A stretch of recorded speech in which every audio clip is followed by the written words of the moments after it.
Halo pemirsa Albiruni ID, kembali lagi di channel Albiruni ID. Rusia dituduh akan melakukan invasi ke Ukraina saat musim dingin yang sudah semakin dekat. Tuduhan ini dilontarkan oleh media Amerika yang mengutip sumber dari intelijen Amerika. Para pejabat negara-negara barat menuduh Rusia telah menumpuk pasukan di sepanjang perbatasan timur Ukraina untuk tujuan tertentu. Kemungkinan serangan potensial Rusia di Ukraina meningkat seiring dengan semakin dinginnya cuaca. Tulis CBS News mengutip sumber intelijen Amerika yang tidak disebutkan namanya, yang kemungkinan itu dilontarkan oleh pejabat CIA. Dan kemudian muncul pertanyaan, mengapa Rusia memilih bulan-bulan terdingin dalam setahun dengan hari-hari terpendek? Maka jawabannya masih belum jelas. Tapi, jika melihat sejarah ke belakang, Rusia selalu menang dalam perang ketika mereka melakukan peperangan di musim dingin.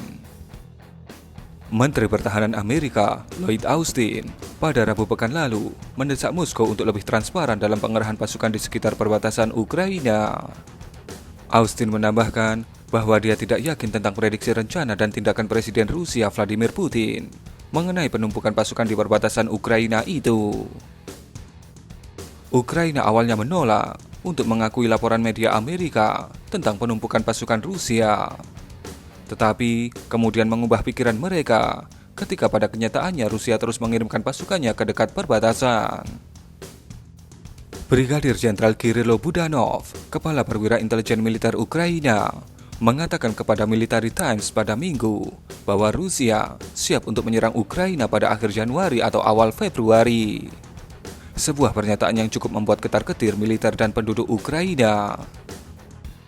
Militer Ukraina membuat peta yang menunjukkan bagaimana Rusia dalam perspektif jangka pendek dapat menyerang Ukraina dari segala arah, termasuk serangan dari Belarus.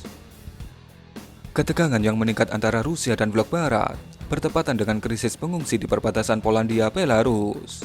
Dan isu ini merembet kemana-mana, dimulai dari dukungan Rusia terhadap separatis LPR dan DPR. Dan kemudian tuduhan pembiaran imigran masuk ke Eropa oleh Belarus yang merupakan sekutu utama Rusia. Sebuah serangan terhadap Belarus merupakan serangan terhadap Rusia.